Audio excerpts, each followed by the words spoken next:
Señor presidente, señores senadores, es para hacer algunas reflexiones diversas de temas distintos, pero que me parece que como representantes del pueblo y parte de una sociedad deberíamos hacernos estas reflexiones. Hemos visto en estos últimos días las fuertes repercusiones y la intervención de autoridades de un país y de la embajada ante un cántico de cancha que hizo un jugador de la selección, equivocados, no hay ninguna duda. Acompaño a aquellos que dicen que fue equivocado, que no se lo tendría que haber hecho, pero en el fervor del triunfo de alguien joven, que no le conocemos su origen, su vivencia, el cómo llegó luego a ser ese gran jugador que lo hace trascender en el mundo y que por un cántico, vuelvo a repetir, intervino un país, intervino una embajada, se lo cuestionó, este jugador pidió disculpas, pareciera ser que no son aceptadas, pero se creó un clima no solo de reproche, no solo de castigo, no solo de hacer que ese jugador se dé cuenta que se equivocó y por lo tanto se disculpe, sino que creo que fue ese clima mucho más allá. Generar un estado de violencia y de agresión que luego lo vimos en el partido de ayer de Argentina con un país de otro continente en los Juegos Olímpicos. Ahí no vimos a ese Estado que se sintió molesto por esta canción, porque se sintió que se ofendió y que se hizo racismo y que se atacó a diversos temas. No lo vimos con la responsabilidad de cuidar la integridad física de quienes fueron a participar en un evento trascendente del deporte mundial como son los Juegos Olímpicos. Ahí vimos violencia, ahí vimos agresión, los maltrataron, los insultaron, los agredieron, los robaron. No veo una disculpa de los organizadores, no veo una disculpa de los funcionarios del área pertinente de ese país, tampoco un pedido de explicaciones de nuestro país y de nuestra Cancillería. Y esta es la reflexión. ¿Por qué siempre tan distintas varas para medir de acuerdo de quién es la acción o a quién va dirigida la acción? Porque yo siento que los discriminaron a los argentinos el día de ayer, que los maltrataron, nos silbaron el himno. Aquí fue la euforia de un jugador humilde que triunfó en un cántico. Pero no agredió a un país, no agredió, sí se equivocó. Tenemos que erradicar el racismo del mundo. Un racismo que justamente en el continente denominado viejo está creciendo tremendamente en las extremas derechas, a donde el presidente argentino va a juntarse con esos sectores que exaltan ese racismo. Sin embargo, la sociedad ese tema no lo debate, no lo discute y me parece que sí lo debemos analizar. Sí deberíamos reflexionarlo para cambiar todos, porque muchas veces eminencias profesionales, científicos, políticos, representantes, académicos, en un momento de bronca tiene términos, tal vez en una discusión o en un momento de fervor o de chanzas o bromas con amigos, tienen esos términos que no deberíamos tenerlo en ninguna parte del mundo. La sociedad mundial debería erradicar esas cuestiones. Esto es para la reflexión, porque si no pareciera ser que nosotros somos tratados siempre como los latinoamericanos, ya no digo los argentinos, sino toda la Latinoamérica, todos los de habla hispana, somos para otros como ciudadanos de cuarta y cualquier cosa que decimos nosotros los ofenden, pero cuando dicen cosas o nos maltratan, pareciera ser que eso no es ofensa. Empecemos a buscar ser más justos en el análisis, buscar cambios en la sociedad, pero también hacernos respetar cuando nos faltan el respeto. Este es un tema que quería reflexionar. Y reflexionando también, tal vez devenido de esta reflexión que tiene que ver con el deporte, una reflexión que tiene que ver con las cosas graves que pasaron en el mundo en distintas épocas. Interviene hasta la embajada por el cántico de un jugador. Pero veo en las noticias que hay un reclamo de familiares de ciudadanos franceses desaparecidos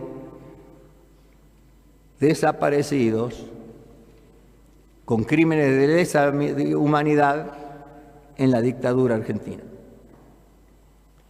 El reclamo de estos familiares de sus ciudadanos franceses desaparecidos es debido a que representantes de poderes institucionales de la democracia argentina van y visitan a los genocidas, van y visitan y como que les rindieran honores, y se habla de que estarían por buscar un camino de la libertad,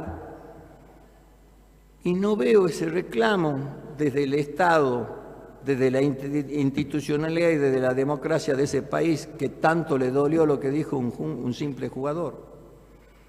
Pero sí familiares con dolor ven como gente con representatividad institucional, negacionistas, van y acompañan a genocidas y están buscando tal vez su libertad. Y ese país mira para otro lado. Algunos dirán, no puede ser tan simplista, ¿cómo va a asociar el deporte, el jugador de fútbol a tal o cual cosa? Me parece que lo tenemos que ver, porque yo creo que hay que ser coherente y hay que ser valiente. Y hay que animarse a meterse con un jugador de fútbol que viene de abajo, pero también hay que meterse con los que vienen de arriba y se creen un élite que todo lo pueden. Y en un momento creyeron ese élite que podían dar un golpe cívico-militar y matar argentinos y matar extranjeros. Y lo quieren comparar a grupos violentos, armados o no, que ellos denominan guerrilleros, le demos la razón si la quieren tener, que cometieron atrocidades. Lo tenía que juzgar el Estado de Derecho y condenar un Estado de Derecho. Pero cuando el Estado es el que pierde el derecho, vulnera ese derecho y mata, son crímenes de lesa humanidad que nunca se deben olvidar. El nunca más debe ser algo constante. El holocausto alemán, que mató millones, que golpeó al mundo, es recordado permanentemente.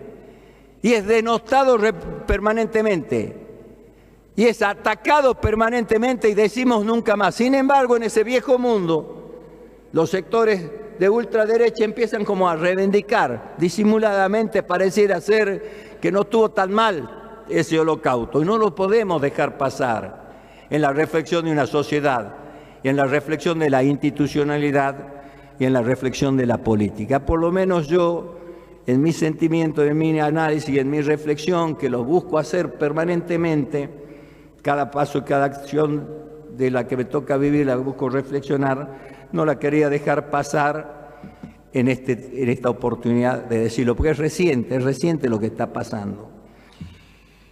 Y tampoco quiero dejar pasar, yendo a otro tema, algo que no lo puedo entender, tal vez porque no sea un erudito en finanzas y en economía, pero no puedo dejar pasar el cómo,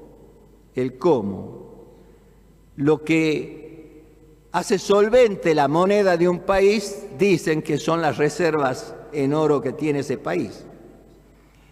Entonces nuestro peso, guste más, guste menos, la solvencia la tiene basada en la reserva en oro.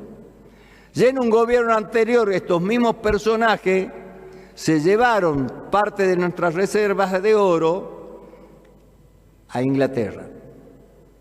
Y pasó, y no sé, no me acuerdo si se discutió más, si se discutió menos, pero pasó.